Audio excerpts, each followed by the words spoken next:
The world is a fickle lover.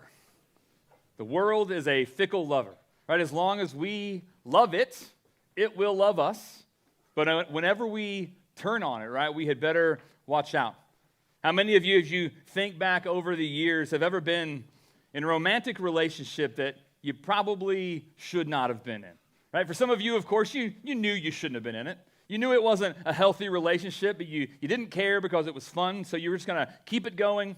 Nothing that anybody said to you about that relationship was going to matter. But for some of us, we didn't realize how unhealthy the relationship really was, right? And what we needed in that moment more than anything else was for a friend to love us enough to tell us the hard truth about what they observed from the outside looking in.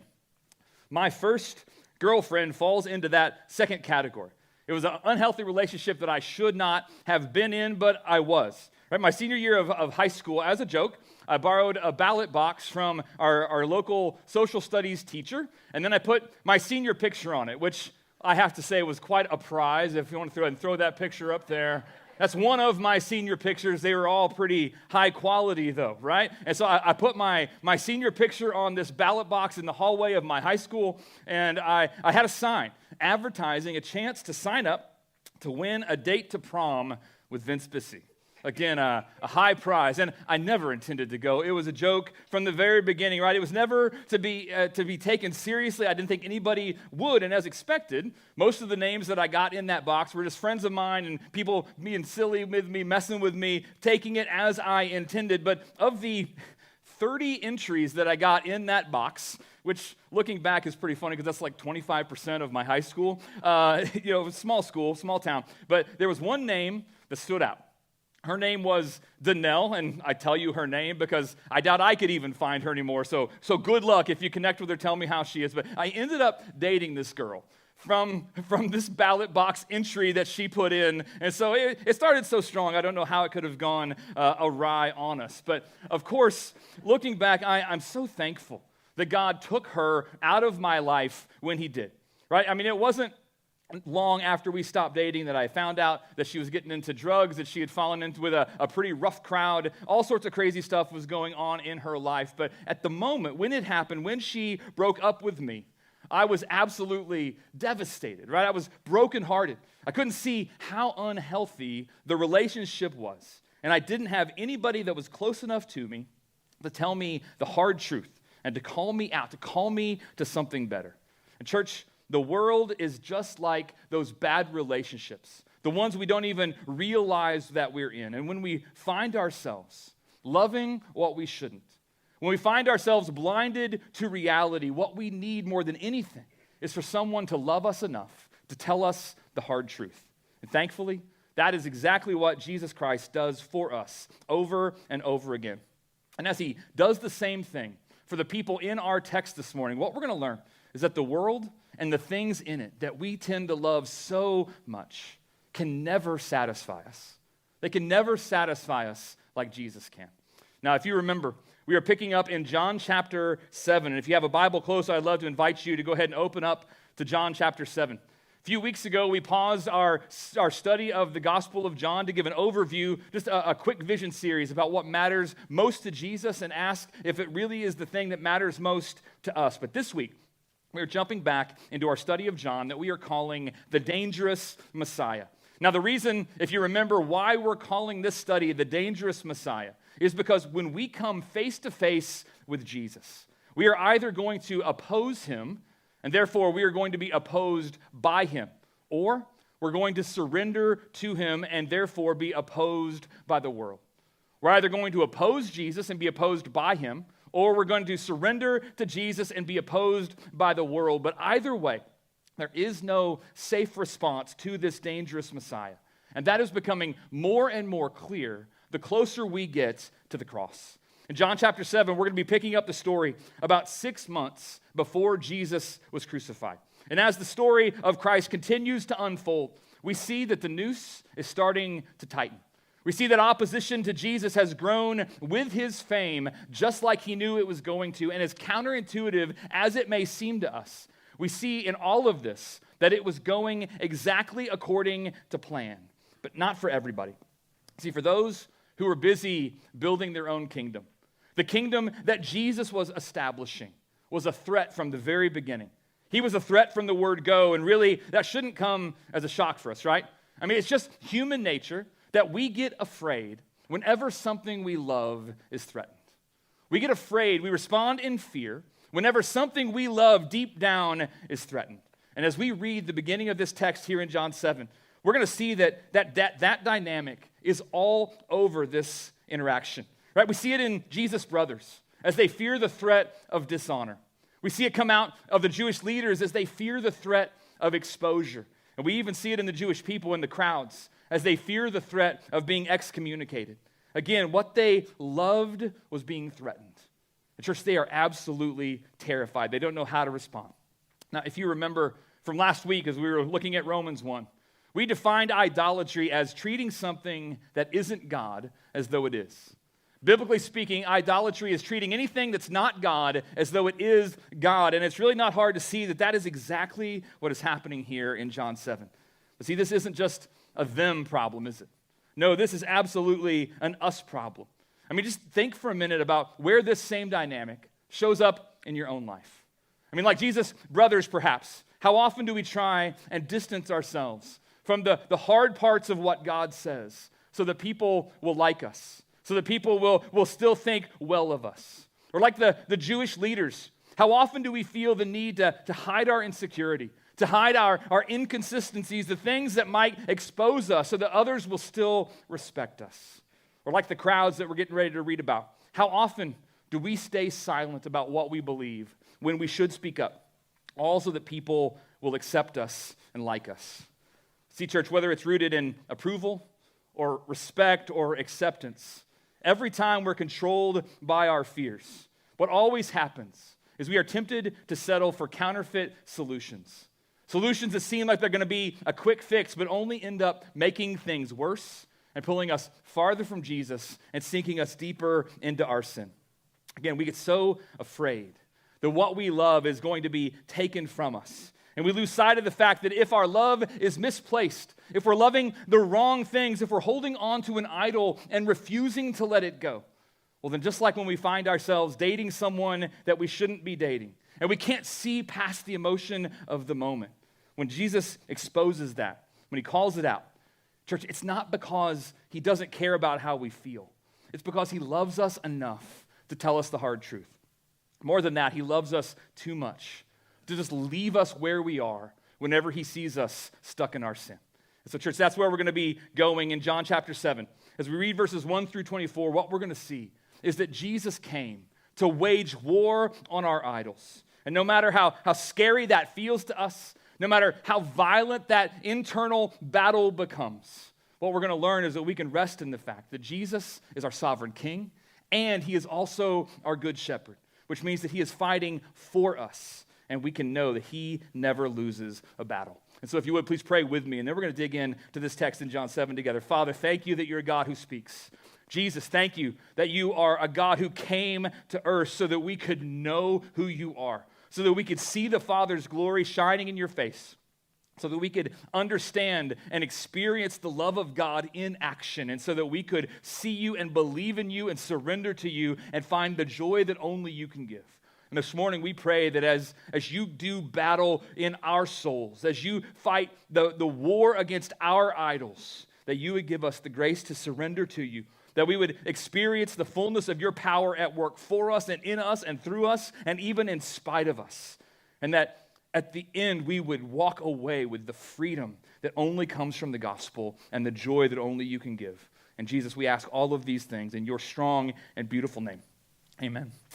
Well, again, church, we're going to be reading in John chapter 7, verses 1 through 24. We'd love to have you open a Bible and read that along with me. And if you're using one of ours, you're going to find that text starting on page 892. John picks up in chapter 7 this way. After this, Jesus went about in Galilee. He would not go about in Judea because the Jews were seeking to kill him. Now the Jewish feast of booths was at hand. So his brothers said to him, "Leave here and go to Judea, that your disciples also may see the works you're doing. For no one works in secret if he seeks to be known openly. If you do these things, show yourself to the world." For not even his brothers believed in him. Jesus said to them, "My time has not yet come, but your time is always here. The world cannot hate you, but it hates me because I testify about it that its works are evil. You go up to the feast. I am not going up to this feast, for my time has not yet fully come." After saying this, he remained in Galilee. But after his brothers had gone up to the feast, then he also went up, not publicly, but in private. The Jews were looking for him at the feast and saying, "Where is he?" And there was much muttering about him among the people. While some said, "He's a good man," others said, "No, he is leading the people astray." Yet for fear of the Jews, no one spoke openly of him. About the middle of the feast, Jesus went up into the temple and began teaching. The Jews therefore marveled, saying, "How is it that this man has learning when he has never studied?" And so Jesus answered them, "My teaching is not mine, but his who sent me. If anyone's will is to do God's will, he will know whether the teaching is from God or whether I am speaking on my own authority. The one who speaks on his own authority seeks his own glory. But the one who seeks the glory of him who sent him is true, and in him there is no falsehood. Has not Moses given you the law? Yet none of you keeps the law. Why do you seek to kill me?" The crowd answered, "You have a demon. Who is seeking to kill you?" Jesus answered them, "I did one work, and you all marvel at it. Moses gave you circumcision, not that it's from Moses, but from the fathers. And you circumcise a man on the Sabbath. If on the Sabbath a man receives circumcision, so that the law of Moses may not be broken, are you angry with me because on the Sabbath I made a man's whole body well? Do not judge by appearances, but judge with right judgment." For those of you who are parents, you know that when your kids are little, right, they often just pick up on the things that you like to do. And they enjoy the things that mom and dad enjoy. And so as a family over the years, a lot of our evenings with our kids, especially in those early years, included fun jazz music, included reading books and drinking coffee drinks. Yes, even as children, pro or con, we can talk about that later. But playing a lot of board games. It was usually pretty laid back, pretty chill evenings that we would spend together. That is until the swords came out. Right? And then it was game on. At that point, everything changed as we chased each other around the house, determined each of us to be the last one standing. As you can imagine, it was very swashbuckling, whatever that means. It just seems to fit, right? But at the end of these always epic battles, whoever finally managed to dislodge the sword from their enemy's grasp would triumphantly shout the same phrase. Every time someone dropped the sword, we would put our sword in the chest of the loser, and we would scream, "You are disarmed, surrender or perish." Right? We were tough, but we were fair. Right? We were willing to negotiate terms of surrender at that point if we were the winners. But never once did it come to that, because we weren't just merciful winners. We were also very stubborn losers. And so whenever someone had disarmed us and said the phrase, "You are disarmed," made the declaration, "Surrender or perish," it was always the same response. We would bow up, lean in, and say, "I will never surrender to you," right? Before being run through, dying a dramatic death by a toy sword. Now, the reason that I'm telling you this isn't primarily because stories about children grab your attention. That's just a bonus, right? No, the real reason that I wanted to share that story with you is because Jesus came to wage war on our idols. And when he did, he gave us all the very same choice. We can surrender or we perish. Surrender or perish. See, there really is no other option on the table. You'll notice that in verse 24, Jesus sums up everything that he's been doing, everything that he's been teaching up to this point, by telling the crowd, "Do not judge by appearances, but judge with right judgment." Do not judge by appearances, but judge with right judgment. And here in this text, right judgment is surrender. Right judgment, surrender. It's embracing God's mercy in Jesus, even when it's hard, even when it seems impossible for us. Right judgment is surrender, but judging by appearances, on the other hand, that is perishing. And that is what it looks like to resist Jesus. And inevitably, when we choose that path, it costs us absolutely everything. But how often do we give in to that impulse? Do we fall into the temptation of judging by appearances? How often do we freak out because what we love is being threatened and we are willing to do anything at all, whatever it takes, just to hold on to that a little bit longer. See, this may look differently for all of us, but in every single one of us, it's always rooted in some form of unbelief. It usually stays quiet until it's challenged, until it's exposed, until it starts to get pushed on. And then when it bubbles up in the form of self-protection. And we see this come out in multiple ways in our text, in this first half of the text that we just read. Right? For Jesus' brothers in verses 3 and 4, this self-protection shows up as they try to urge him just to go and show the masses that they were wrong. Right? We know from verse 5 that they don't yet believe in him. They're just wanting him to do something that's going to get their good family reputation back. The reputation that they no doubt thought he had squandered when he went and said those hard things back in John 6, and it seems like hundreds, maybe even thousands of people walked away from Jesus because they thought, he's saying weird things, making everybody walk away. And so his brothers, in self-protection, they come and try to get him to go and get the honor back. For the religious leaders, though, it was a little bit different. For them, we see this self-protection show up in verse 1, as they are clearly plotting already to kill Jesus for daring to challenge them, to teach something that went against their standards. And for the crowds, the same thing, the same self-protection shows up. It just shows up in how they whisper about what they believe. They whisper to one another about what they're thinking instead of boldly declaring it out loud. And so the question that we all need to be asking ourselves is, where do I tend to see this kind of self-protection come out? What do I get defensive about? What am I so afraid of losing? What do I love so deeply that I'm willing to fight to keep it, even when that means I'm fighting against Jesus himself? See, if you're not willing to ask and answer that question honestly, well then what that means is that you're headed for destruction. And destruction comes with our sin because, again, Jesus came to wage war on our idols, and he never loses a fight. That's if we choose to fight against Jesus. But church, there is another option.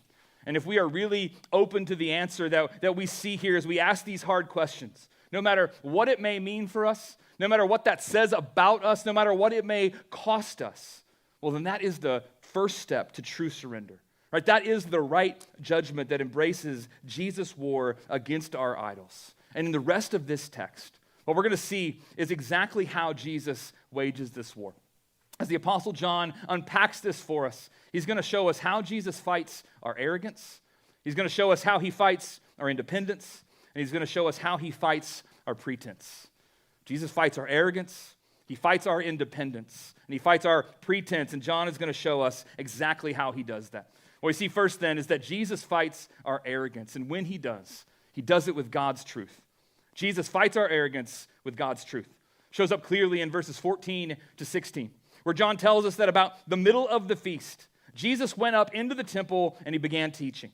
The Jews therefore marveled, saying, "How is it that this man has learning when he has never studied?" And so Jesus answered them, "My teaching is not mine, but his who sent me."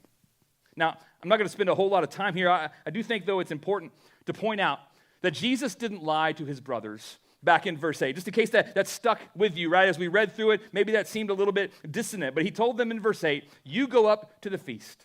I'm not going up to this feast, for my time has not yet fully come." In other words, Jesus wasn't claiming that he wasn't going to go to the feast at all, but instead what he was telling his brothers was that he wasn't going up in their time, and he wasn't going up with their purpose, that he didn't have a shared goal with them. Instead, in the wisdom of the Father and in the power of the Spirit, Jesus was carefully strategizing.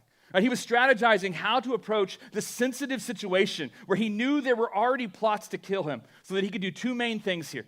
So that he could maximize his impact on the crowds, while at the same time maximizing the protection that he received from the crowds. And so, about the middle of the feast, that is around day 3 or 4 probably of this 8-day celebration of the Feast of Booths, Jesus went up into the temple and he began teaching.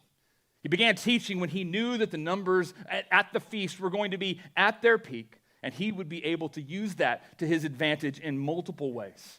And then, in verse 15, after Jesus begins to teach, John tells us that the Jews, which is usually how the apostle refers to the religious leaders, he says that they marveled at Jesus asking, how is it that this man has learning when he has never studied?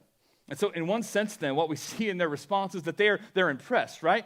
They at some level recognize that Jesus knows what he's talking about, even though they can't explain why. They don't know how this is possible. What's interesting, though, is that at the very same time that they recognize Jesus knows what he's talking about, they also insist that he has not studied. We need to pause here, though, for just a moment and ask what it is they're really meaning here. I mean, what is it that they're getting at? What are they trying to say? Are they saying that Jesus hadn't earned this knowledge, that somehow it just came naturally, he just happened to be well-spoken, he was getting lucky being able to engage on these topics? Are they saying that he hadn't spent the necessary time studying the Word, studying Torah, that he hadn't learned it at a deep level? Are they saying that he didn't understand the Word of God, that he didn't know how to teach it? He was just, again, getting lucky in some way. No, what they really mean here is that Jesus hadn't followed their path. They mean he hadn't done things their way, right? He hadn't attached himself to another rabbi. He hadn't gone through their schools, and so even though they marveled at his learning, they still rejected the things that he was teaching.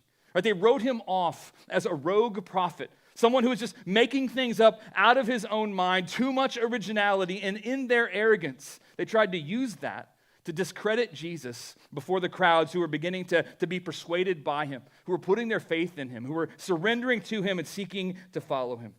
But really, this weak attack that they bring against Jesus is really not that much different than a modern political commercial, right? As the Pharisees try to highlight one thing that they do not like about their opponent, while at the same time completely ignoring all of the ways and all of the things that he's saying that challenge them. And in response, Jesus tells them simply in verse 16 that my teaching is not mine, but his who sent me. My teaching is not mine, but his who sent me. In other words, he didn't need to follow their path because Jesus had gone straight to the source. See, Jesus knew the Father personally. He knew the Father intimately. He came from the Father and perfectly represented the Father. And John has been driving that home from the very beginning of this gospel, telling us in John 1:14 that the Word, Jesus, became flesh and dwelt among us, and we have seen his glory, glory as of the only Son from the Father, full of grace and truth. Again, in 1:18, he says that no one has ever seen God. The only God who is at the Father's side, he has made him known. Going on a little bit farther in John chapter 5, verse 19, Jesus himself said that the Son can do nothing of his own accord, but only what he sees the Father doing. And then in the very next verse, in John 5:20, Jesus says that for the Father loves the Son. He shows him all that he himself is doing, and greater works than these will he show him, so that you may marvel. And church, here they were. Right? The Jewish religious leaders were marveling exactly like Jesus said they would. But their marveling, unfortunately, did not lead to worship. Yes, they stood in awe in one sense, but that marveling did not lead to worship because their arrogance made them blind. Their pride made them deaf to his teaching and the truth that Jesus was speaking from the Father. And really, Jesus here is giving the religious leaders a pretty simple challenge. Right? In effect, he is saying, I'm speaking God's truth, so why aren't you listening? I'm speaking God's truth, so why aren't you listening? That question, though, even though it's a simple one, is just as powerful as it is simple. And that is a question that we all need to be willing to ask ourselves. Because while there is nothing more humbling than having to confess that we aren't listening, we aren't really submitting, we're not really surrendering to the truth of God, there's also nothing more important, because that is the first step to really fighting together with Jesus against the idols that he came to expose and defeat in our own lives and in our own hearts. Again, Jesus came to wage war on our idols. He starts by fighting our arrogance with God's truth. But that's not all that he does. As we continue in the text, we also see that he fights our independence with God's authority. Jesus fights our independence with God's authority. If you would look again at how this plays out in verses 17 and 18. Jesus is still responding to the Pharisees here, and he says that if anyone's will is to do God's will, he will know whether the teaching is from God or whether I'm speaking on my own authority. The one who speaks on his own authority seeks his own glory, but the one who seeks the glory of him who sent him is true, and in him there is no falsehood. Now, a twin idol that usually comes along with arrogance is independence, right? It's something that we all value, right? We love our freedom, don't we? We love the ability to choose our own path, to do things our way. We love to find unique and creative solutions to our problems. We love the opportunities that always come whenever we get really good at that. And so often, this is an amazing thing, right? I mean, it's part of the image of God in us, how he's designed us to function, and it's a gift that we should receive with humble and thankful hearts. But the problem comes whenever that independence spills over into how we view our need for God himself. See, a certain amount of independence from others can be a great thing. I would argue that it's actually necessary for healthy development. But again, when we start pretending that we don't need God, we start pretending that we aren't dependent on God himself, well, then it becomes a huge problem. And as Jesus sets his teaching apart from the teaching of the Pharisees and the religious leaders, he wants to make clear that it's not just different because of where it comes from. It's also different because of the authority that it comes with. But isn't this a kind of a shocking, a surprising conflict as we see it play out in this text? I mean, these religious leaders here, stuck in their idolatry, were committed to their personal autonomy, to their independence, to their ability to make decisions and determine things for themselves. But then up against them is Jesus, who we know to be God in the flesh. Jesus, the second person of the Trinity. Jesus, the divine God-man, the eternal King of glory. And church, this Jesus absolutely treasured his need to be totally dependent on the Father. It's such a surprising conflict. And what's fascinating here is that this same dependence that gives Jesus' teaching real divine authority, this dependence on the Father, well, that's the same thing that he gives us as the test for whether or not we get it, for whether or not his gospel is really sinking in, for whether or not we're really with him. See, that's why he says in verse 17 that if anyone's will is to do God's will, then he will know whether the teaching is from God or whether I'm speaking on my own authority. In other words, the test that Jesus gives us to figure out if we are really with him, if we're really his disciples, is how we receive his teaching. It's how we receive his teaching. Because if we write Jesus off, as the leaders did here, as a rogue prophet, well, then what we end up doing is just cutting ourselves off from the Father, who is the one who sent him and whose teaching he brings to us.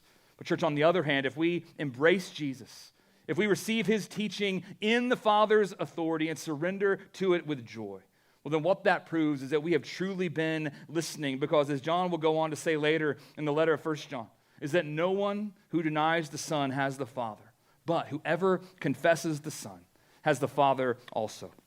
Again, Jesus came to wage war on our idols. And in addition to fighting our arrogance with God's truth, and in addition to fighting our independence with God's authority, the final thing that John shows us in our text is that Jesus fights our pretense with God's priorities.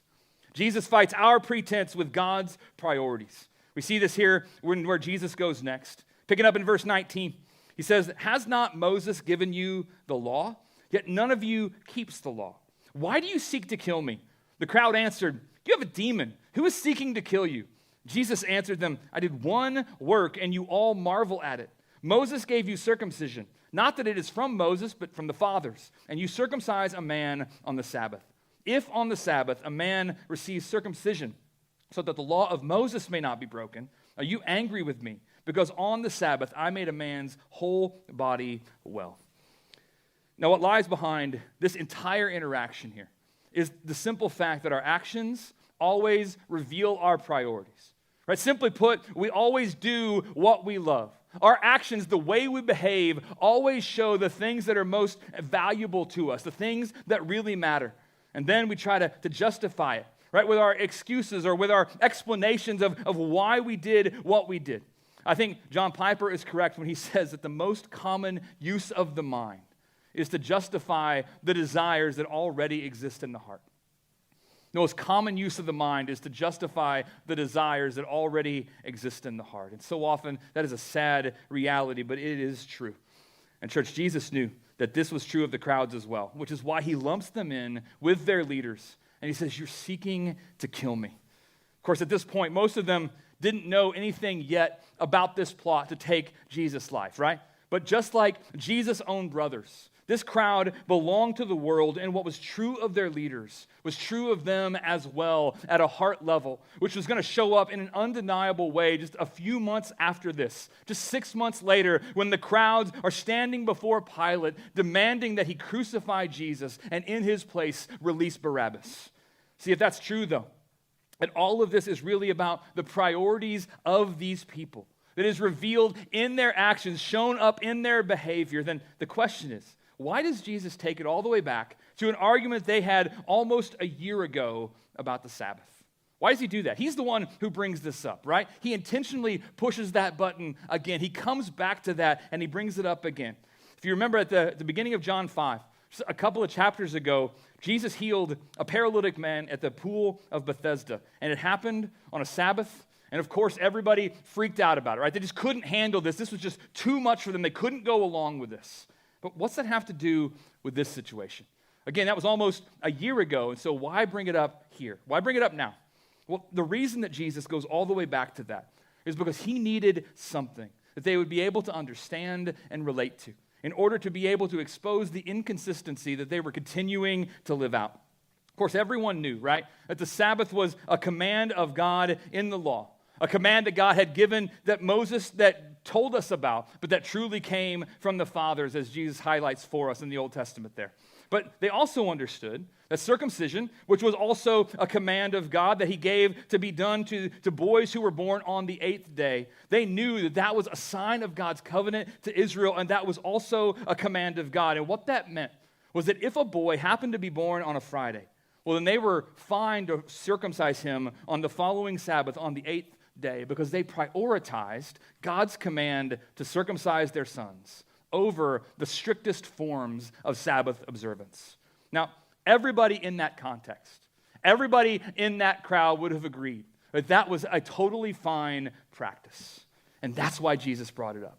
And see, what he's doing here in his question is really pretty simple. Basically, what he's asking them to think about is if it's okay for you to circumcise one small part of the body on the Sabbath, well, then why isn't it okay for me to heal a man's entire body on the same Sabbath? And the answer, of course, is simple. I mean, obviously, it was okay for Jesus to heal on the Sabbath, and that is what really mattered most. But what kept them from being able to admit that? What kept them from being able to come along with him? What kept them at odds with Jesus was the fact that they were more concerned about looking righteous than they were about truly being righteous. They were more worried about protecting their reputation than they were about loving their neighbors and treating others with the same kind of honor and love and respect that they themselves desired to be shown to them. And see, what this exposed was just how mixed up their priorities had really become, which is why he sums it up all of it again in verse 24 by saying, "Do not judge by appearances, but judge with right judgment." See, Jesus knew that they were battling arrogance, and what they needed was to hear God's truth. He knew that they were battling independence, and they needed to be reminded of God's authority. And he knew that they were battling pretense, and they needed to be able to see God's priorities in action so that they could believe his word, so that they could submit to his ways, and so that they could ultimately join in his work. Church, he also knew that they could never do that until their idols, until the things in their heart that they truly loved the most, until those things had been put to death. And that is the very reason, again, that Jesus came in the first place. As we've been saying this whole time, Jesus came to wage war on our idols, and the way that he did that, we've got to catch this. It wasn't just with words. It was also with action. He didn't just come and teach against idolatry, but no, as the Apostle Paul reminds us in 2 Corinthians 5, God made him who knew no sin to be sin for us. Why? So that in him we might become the righteousness of God. In other words, Jesus fought against our sin by becoming sin. He fought against our idolatry by becoming idolatry. And so that when he was nailed to the cross and laid in the tomb, our idols, church, were put to death with our Savior. And then when he was raised in victory, victory over sin, victory over death, victory over hell, our idols stayed in the grave. As our souls were raised with Christ, and all who believe in Jesus were given the absolute guarantee, We're given the promise that one day when Jesus returns, our bodies are going to be raised with him, and we are going to reign forever with him in glory. Church, that is our hope. That is the promise of God. That is what Jesus is inviting us into, and that is the reason that he came. But again, it is only for those who surrender. This is only a gift that can be received in simple faith. Full surrender and simple faith that believes his word, submits to his ways, and joins in his work. Before him, all of us, every single one of us, is disarmed. And our only option is to surrender or to perish. And as the worship team comes back up this morning, as we prepare to respond to God's word, I just want to ask, which is it for you? Which response is it that you see welling up inside of you? Are you fighting against Jesus because you're so committed to holding on to what you love more than him? You fighting against him so that you can hold on to your idols? Or are you fighting with him against those idols so that you can find true joy that can only come through full surrender?